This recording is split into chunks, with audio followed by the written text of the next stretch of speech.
see in like the law enforcement space for jiu-jitsu? You see it like growing, like trending now, going down? In New Jersey, it's huge, man. I mean, I'm seeing more and more local PDs starting their own clubs. And then I don't know if you guys are familiar with the NJLEO guys. I mean, they've done a tremendous job of bridging the gap between, the jiu-jitsu community and the law enforcement community.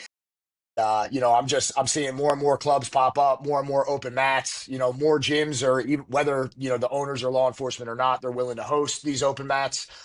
So it's definitely growing tremendously, at least in this state anyway. Yeah, I mean, obviously, being in law enforcement, you know the way cops are, the way the banter is back and forth, and then throw jujitsu on top of that, and then throw this sport where you essentially you have a difference, and whether it's casual, whether it's just ball busting back and forth, and we have a means to settle that. It's like the ultimate, like, you call your boys out and there's only one way to figure it out. You know what I mean? And amongst law enforcement, like, it's huge. Like Kory and I are in our area pretty well known for, I'll use the word shaming, but going after cops who don't train.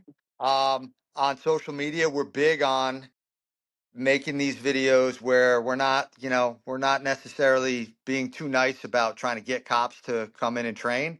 Um, we laugh every soon as we shut the camera off. We laugh to each other at some of the things that we're saying, but there's a seriousness to it from a standpoint of like, look, you do this job for any amount of time, and you're in any situation that gets hairy and gets real. You know, you can look back to points before you started training, before any of us started training, you go, and now you look at how far you progressed and you go, man, think about how much easier that would have been, even with a little bit of training. So yeah, it's like, it's fun. The camaraderie's good, all that stuff. It's good for cops, and people talk about mental health and resilience and all that. But at the end of the day, this job is always going to be about putting handcuffs on bad people. And how do we do that? Even if somebody is compliant, 100% of the time, if somebody is compliant, your hands still have to touch them to Yep. get them turned around and handcuffs on them. So yeah, we joke about it, we shame people, we bust balls, but the reality is like everybody should be doing it. And that's something that Kory and I feel more strongly about that than anything related to jujitsu. Yeah, I mean, we make a lot of jokes about it, but in reality, I mean, we're both very serious about getting guys training. That was a big thing of my late friend that owned a gym prior to me. Um, he wasn't law enforcement, but he also was a very big advocate of getting cops to train. And we sat down, the three of us, and kind of developed a program that would eliminate a lot of the number one excuse anyway, which was money. A lot of cops, oh, I can't afford it. I can't afford it. They ride around in $60,000 pickup trucks, $100,000 pickup trucks. They chew dip or smoke cigarettes and go out drinking on the weekends. In reality, you can afford a gym membership, but we took that out of the equation. You get 12 months of training for $50 a month. You can't beat that. Um, so, we take this pretty seriously, and we bust balls because it's fun and, it does strike some nerves here and there, I've had guys come in and say, if it wasn't for you guys busting our balls, I probably would have never showed up here. So it works. Listen, I'm all about bring hazing back. Because when I got hired in 2015 in the NYPD, and I started training like shortly afterwards. Dude, I got hazed bad, like real bad. I started off in foot post. They called it impact in the NYPD. In the dead of winter, out there walking with your friend, and like the sergeant who ended up being super cool, like 6 months into it. The first day at roll call, he's like, "Listen, that's your post. That's your post. I don't want to see you guys inside a housing project. I want to see you out there walking around." He goes, "Because if somebody gets shot on your post, it's your problem. You're still on probation. You're going to get fired." He goes, "And I don't want you linking up with the other guy unless there's some type of safety thing going on where you need two people." He's like, "Otherwise," he's like, "that's your square and that's your square, and you stay put." He goes, "Otherwise, you're hearing from me." And we're all like, dude, I was 22 years old. Like, I wanted to cry, bro. I'm from the suburbs. I'm not from New York City. I don't know where. I'm not from the ghetto. and you get hazed for a few months, but you figure it out, man. You sink or swim. Like, and the people who can sink, like maybe they got transferred.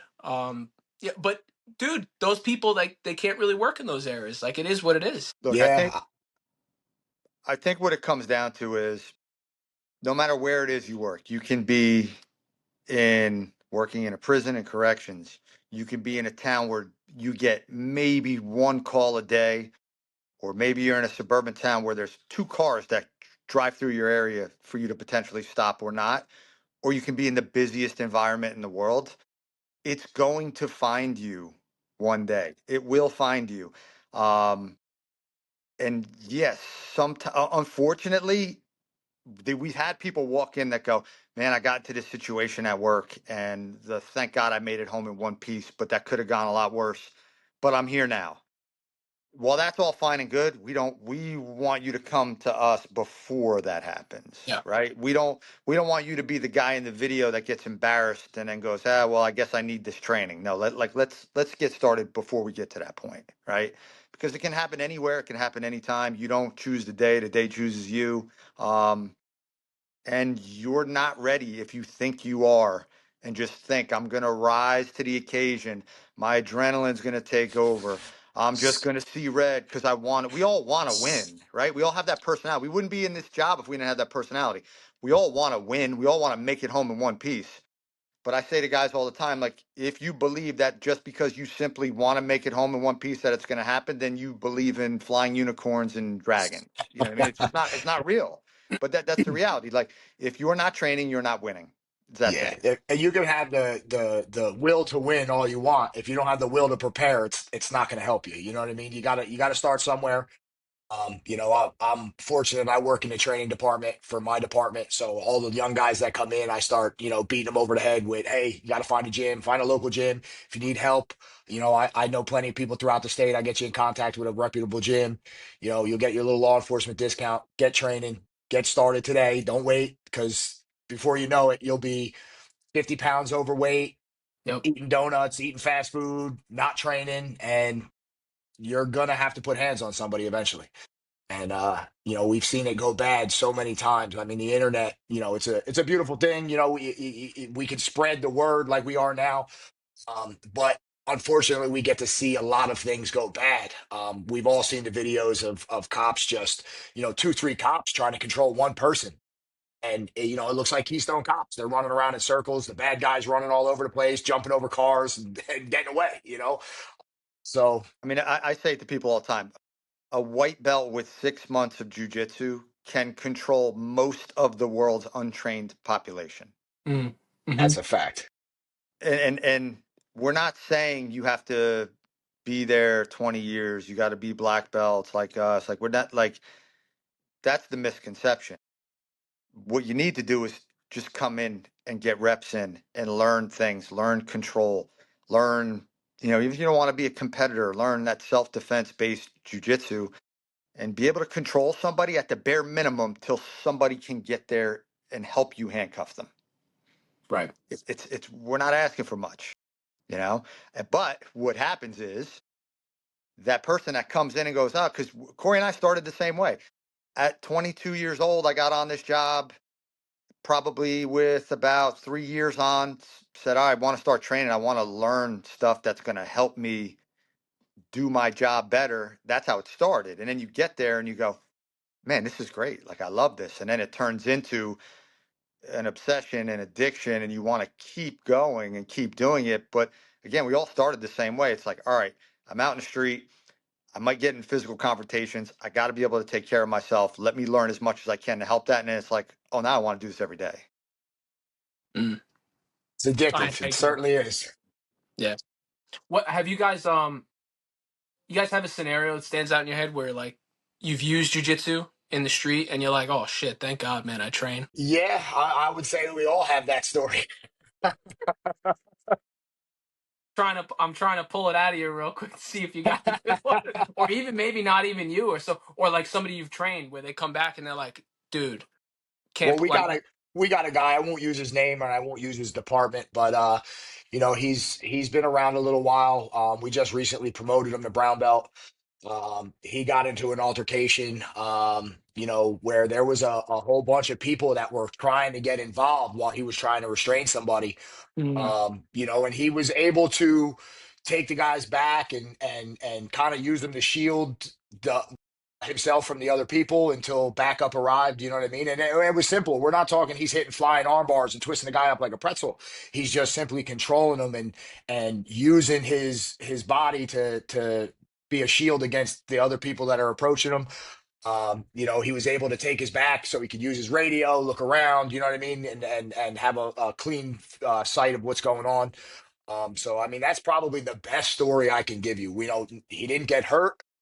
The bad guy didn't even get hurt, you know. So To say like even that like he just got the back like that's it like the guy's not hurt So I think too, and the benefit that we have we have a lot of officers as members, and a lot of them are guys and girls that are still out in the street in a patrol type capacity. So they'll come in and they'll talk about these incidents, and we'll go over things. And we have another guy. He's a officer in the town where we're located in, and it finds him. It's like every other day he's coming in and he's like, yeah, had this happen. He's got whatever the next injury is of this, and we bust on him. I'm like, you don't even make arrests. Like, what are you talking about? And he's like, oh no, yeah, but he's a great cop, and he's another one of our brown belts. And it's like, yeah, I mean, it's I think now more than ever, it's harder today to be a cop than it ever was. I mean, I got 22 years on, and to the guys that I supervise, to see the things that they deal with every single day,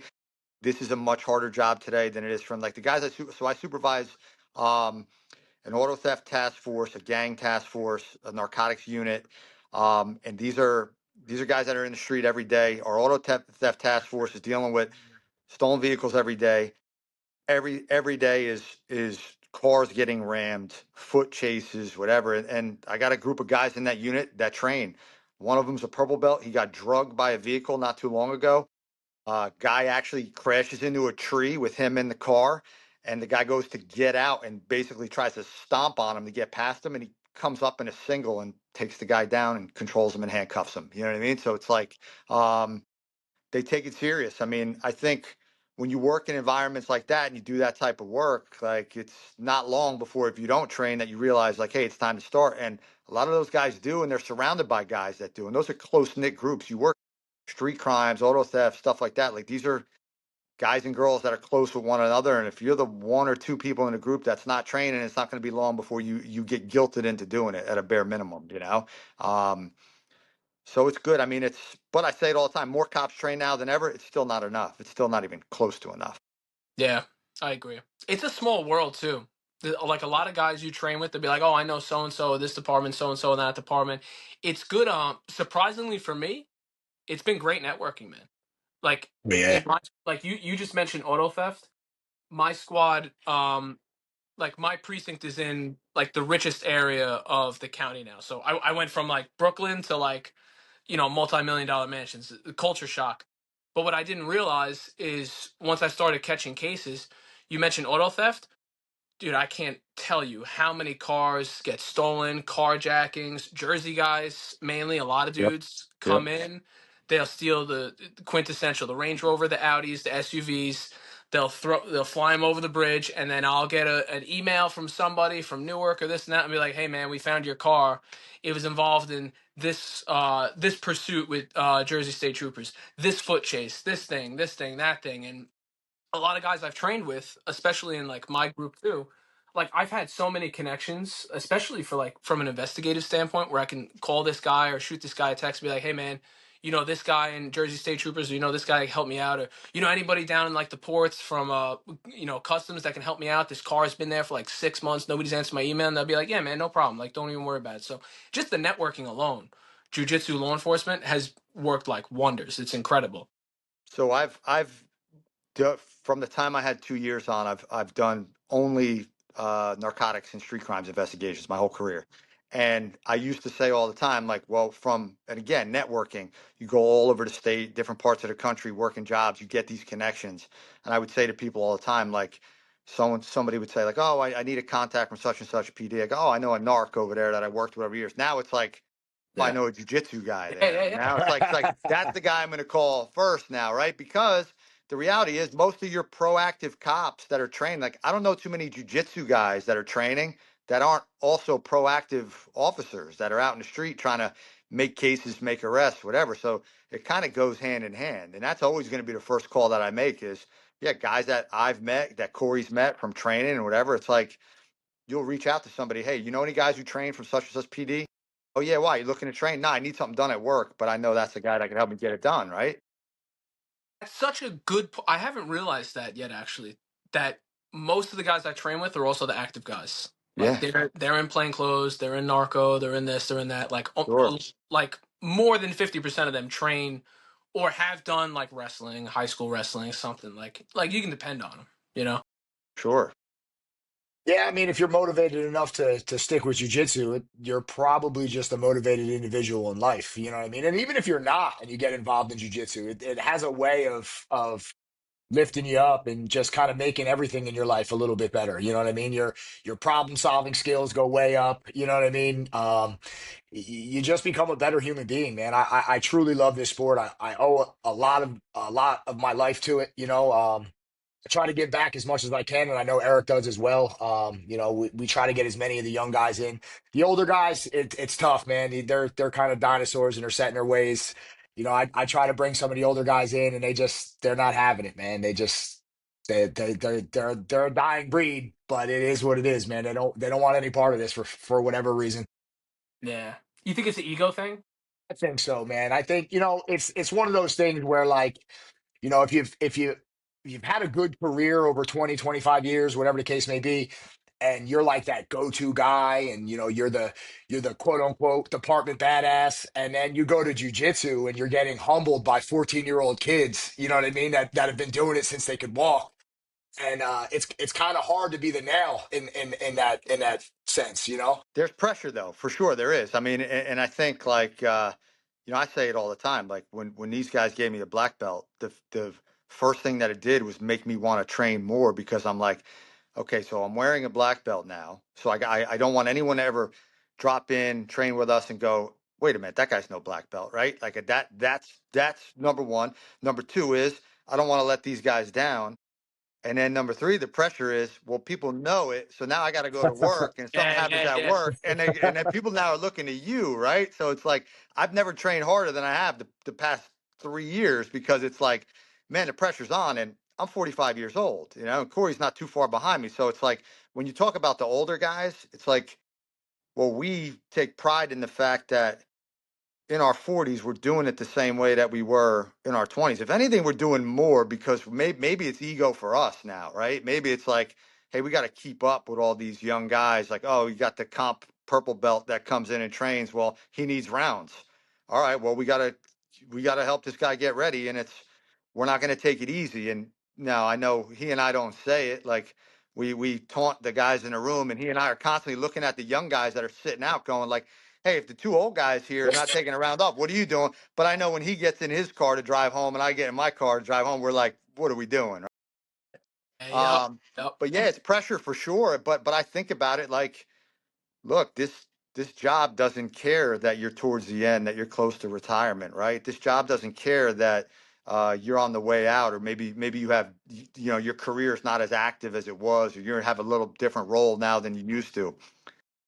It's till it ends, it's not over, and here we are, right? So it's like the hope is that these younger cops and younger students that we have, they see us doing it this way, and hopefully it motivates them a little bit, right? Or maybe some of those older guys that don't want to go in there see us still out there doing it and come in, and maybe it's wishful thinking, maybe we're a little bit naive in that, but that's the hope is that we can still do that. I think we're both pretty big advocates of leading by example. You know what I mean? Whether it be on the mats or at work, we're both supervisors. We've both been supervisors for a long time.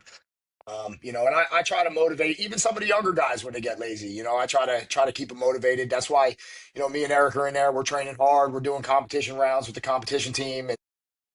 It's tough. I wake up in the morning and I don't move as gingerly as I did the night before. And I limp to the bathroom to start getting ready in the morning. And it hurts to bend over and put my boots on, but, we make it happen. And it's a good thing for the sport, man. And I hope to see as these young cops grow and they become supervisors that they kind of carry the torch and, continue to lead by example and bring the younger guys on board to train. And at the end of the day, it's about going home to your family and being safe. It's about being able to help your fellow brother and sister officers, and it's about mental health, man. Like this job's not easy. Whether you work in a prison or you work on the streets, it doesn't really matter.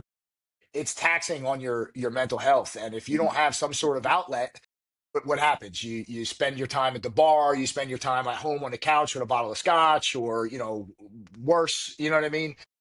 I've seen too many guys go down the wrong path, battling mental health. I've had so many brother and sister officers over a 20-year career commit suicide because their mental health wasn't right. And maybe if they trained, it'd be a little bit different. Maybe they would have some camaraderie. They'd have guys that they could talk to and lean on. When things get hard. I truly believe that this sport is a good thing overall, especially for mental health, and that's one of the biggest issues that we have in law enforcement, worldwide, not just here in New Jersey and New York, but worldwide. It's an issue, and we got to take care of ourselves. And I wish more departments would push the mental health stuff a little bit more. Get guys, like at the end of the day, we spend a lot of money on dumb shit. You know what I mean? We have these budgets for things that really don't even matter. You know what I mean? And let's how about we spend some money on things that work? You know what I mean? I've seen some departments. I think I was talking to you about it, Eric. You were teaching somewhere out of the state, and Yeah, West Virginia. Yep. and the chief there, they pays their membership to go train. That's I taught an investigation course in a very small town in West Virginia, and the topic of jujitsu came up, and the chief flat out tells me, he's like, "Yeah, there's one jujitsu gym in the area, and every officer in this department, we will pay for their membership to train there." And he said, like, more than half the department trains or whatever. And I thought that was great. Like, if we did that more here, um, again, not that we do think the money issue is an excuse, like Kory said. But if you gave people some form of an incentive, like this chief is telling me, like, yeah, my officers, they've got a class in the middle of the day. They can go train during a shift, come back to their station, shower, put their uniform back on, go back out on the street. If you gave guys that opportunity, Are they hiring? Yeah. look, I don't want to, in case they see this, I don't want to disrespect this area because I want them to have me back teaching again. But I don't know that you'd want to live down there. Well, I'll cut that piece. I got it. They were very nice people though. But yeah, I mean that's what it is. It's like there's a multitude of reasons why cops need this. Obviously, safety is first and foremost. But yeah, all those other aspects. Like I tell people all the time, like I feel like I'm so much better in other parts of my life because of this sport. Um, and I think I'm better at my job, not just when I'm out in the street, but like the way I am to the people that I work with, the people I supervise. And then when I come home, the way I am to my family, it's like my wife will look at me if I don't go, usually the 3-day mark. If I'm out on the third day in a row of not training, my wife's like, "You need to go back to jujitsu. Like, Yep. get out of here." It's like, "I'm tired of dealing with you. Like, go." Right. But it's the reality is it like, and anyone who trains knows exactly what we're talking about. If you train, you know exactly what this means, right? But yeah, it's still we'll never stop beating that drum, trying to get more cops to go out there and do it. And it's not. I think the misconception is that you walk in and day one, somebody's gonna jump on top of you and kill you, right? Instead of easing in, like, yeah, we have fundamentals classes. We're gonna pair you up with somebody who's gonna help you with very, very basics, and you're gonna kind of go at your own pace till you start rolling and whatever. It's like, I think the misconception, because back in the day, like when Kory and I started, yeah, jujitsu was things are a little different. different. Jujitsu was different. You'd walk in and they go, "Oh, that guy's a cop. Yeah, I can't wait to choke that guy. Yeah. Right? I can't wait to go tell my friends that I beat up like the new cop that came in here." Instead of now, when you walk in, the civilians, the non-officers are going, that guy's a cop. I want to help him or her because they need this more than I do because this is real for them when they walk out of here. So let's work on making them better. It wasn't like that back in the day. I don't want to call them the Nah, it dark. certainly I don't want wasn't. to call them the dark days because I think those days are why Kory and I kind of are the way we are now, right? But back then it was not the same. Like I don't think like today's newer jujitsu people realize how good they have it in comparison. You know. I was gonna say my experience was basically completely 180 of that. I walked in, man, nervous, like was never an athlete, and the guy who my first coach, the guy who owned the gym, Joe, he comes to me. He's a retired NYPD homicide detective. I do the trial class. Somebody brings me to the side. They go through it with me, and he's like, "Listen," he's like, "Dude, you don't even need to sign up right now." He's like, "I don't even want your money right now." He's like, "Just promise me you'll come back next week same time." And I'm like, "Yeah, don't even worry about it." Dude, next day, I think it was a Tuesday class, Thursday class. I was there, and I was like, "All right, I'm like I'm in. Let's do it." Um, so yeah, I completely agree, and it's a good message. So what message would you guys have, or Kory, I guess I'll start with you. Like, what message would you have to the people who are watching, who are listening right now? If you are law enforcement and you do not train, the simple reality is you need to. If you're not training, you're at a huge disadvantage. There's 15, 16, 17, 18-year-old kids now that been training for a long time. And listen, not all of them are on the right path. They might be out there doing bad shit, and you might have to lock them up one day. And I feel sorry for you if you're by yourself and you have to put handcuffs on one of these kids and they don't want to be handcuffed. The sad reality is you're not going to be able to do it. And I hope you make it home to your family that night. I agree. Eric, what about you? What would be your message to the people watching and listening in? So I alluded to this a little bit earlier. In 2025, this job is harder than it's ever been, right? I think when we all started in this job, if you wore a uniform, people looked at you a little bit differently. Walking up to somebody's car on a car stop, they looked at you. For the most part, people did what you asked them to do. People complied with you. It is not that way anymore, whether it's not even just people who want to hurt you. The average everyday person will challenge you when it comes to why you stopped them, why you're writing a ticket, what you can't do this. I know my rights when it comes to this. You're being challenged in so many ways now, where not just from a self-defense standpoint, like you have to be better at your job than we did when we started, right? Um, but the sad reality is, in challenging more and more officers, that moves on to now physical as well, meaning that person who maybe back in the day was just going to mouth off to you, well, now they're going to put hands on you, right? And because we have so many officers who grew up different than we grew up in an environment where you were taught that if you have a problem with somebody, you go tell an adult, you go tell a teacher, and if you put hands on somebody, you're automatically suspended. So now when you show up to the academy and your instructors go, how many people here have ever been in a physical confrontation in their life, non-sports related? No hands go up. And it's not really the fault of those younger recruits.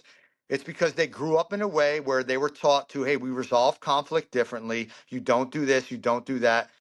Well, then those people want to become cops now.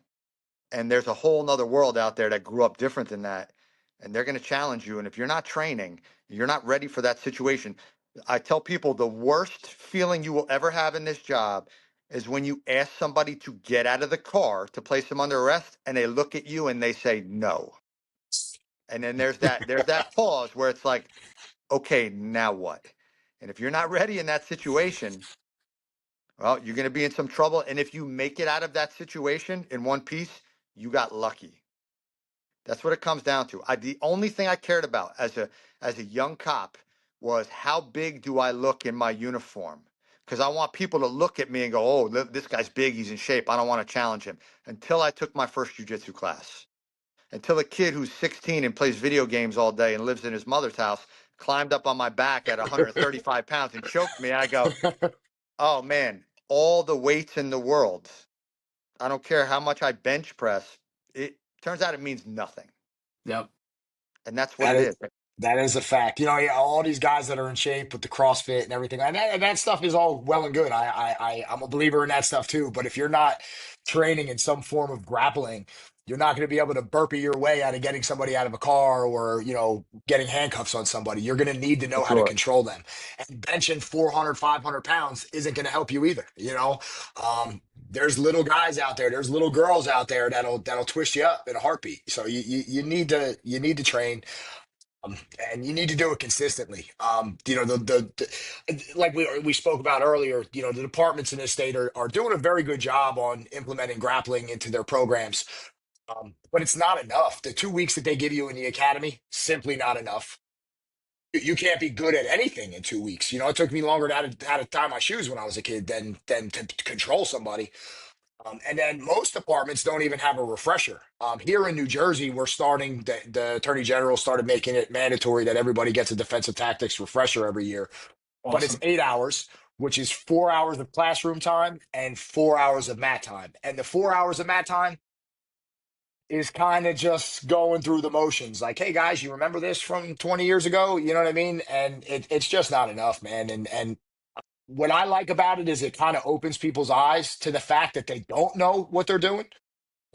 As a defensive tactics instructor, I see it a lot where people are like, oh my God, like I really don't know how to fight. I really don't. I thought I did. Which is weird to me because, I never woke up one day and was like, hey, I'm gonna go dunk a basketball. Without practice, you're never gonna be able to do it, right? Right. So, but yet cops all over the world think that they can fight, just they were born that way. You know what I mean? And it's just not the case. See red, Um bro. I'll see red. See red, yeah. Oh my God, it's the worst thing in the world. And again, but I think less and less. I think more people are a little bit more humble now when it comes to that, because I think they see it. And yeah, I think a lot of these trainings that departments are like mandating for cops to go to. I think you're right. They're seeing how little they do know. I hope that'll be enough to motivate people. And like I said, I hope that it's not the cop that comes in and says, "Man, I got beat up pretty good at work the other day. I'm lucky I made it home, but I'm here now." Like again, that's of course we'll take those people all day and help them, but we don't want it to get to that point, right? Like I run into people from my agency or people from other agencies all the time on a mount that say like, and these are like people, a female cop that just got her blue belt tells me and she's very small. I have so much more confidence when I'm Mm. out in the street and I talk to people just in the 2 years I've been training jujitsu, right? Something like that alone, just in the way you approach people, right? In the way that you tactically position yourself when you're engaging people, just in regular conversations at simple calls that you go up to, that confidence that it gives people to be able to handle situations a certain way. And again, like we said, no one's saying you got to be a black belt, you got to be a competitor, you got to be some type of world champion, like, but you need to go out there and do more than the bare minimum for sure. Yeah, Um, that's a good point, Eric. As a coach, that's one of the it's a very fascinating thing to see where, you have someone that comes in and, whether they're a cop or not, they lack that basic confidence and people skills. Like, they might be shy, they might not look you in the eye, and then to watch them grow and build confidence along the way, it's really a cool thing to yeah. see. And that goes for anybody, not just law enforcement. Having confidence goes a long way, especially with people skills. You approach a bad guy, and whether you're a big guy or not in stature, if you're confident, they might be less likely to challenge you. You know what I mean? And I think that that's a good thing. And especially if you develop a little cauliflower ear and stuff, everybody knows what that stuff is nowadays. So, they might be less likely to try you. 100%. Yeah, absolutely. I mean, I feel like, listen, what do they say? 80% of language is body language. Yeah, yeah, that's a fact. And But it comes look at down to, every video you've ever seen. Look at every video that and again, one of the worst things that I think cops say, and it's mostly cops who don't train who say it, when you look at a use of force video or shooting video and people go, "Well, I don't want a Monday morning quarterback." Well, no, of course you do. It's not to criticize somebody. It's you how do we learn. learn? How do we learn? How do we get better? Right? Like you watch turn on any football game and they spend all halftime analyzing every play that happened in the first half of the game, right? And they're telling you what went wrong on this play or whatever the case is. Like We have to be able to do that with each other. We have to have self-awareness. We have to be honest with each other. And you have to watch these videos and look. But the one key takeaway is you can see in the confidence level of officers that end up on the wrong end of these situations from the time that that encounter starts. Like even when that encounter, you can see that like right from the beginning. And it's just, we have to be able to look at those things, and we have to be able uh, to be honest with ourselves, and that's the only way we're going to get better. But yeah, that confidence, it's huge. It really is. It changes people's lives. Like we have high belts at our school who came in as like that timid kid Yep. who now is like, you look at the progression with everybody that comes in there. It's crazy. I don't remember who. I think it was Jocko said that knowing jujitsu is a superpower, and I can't agree with that more.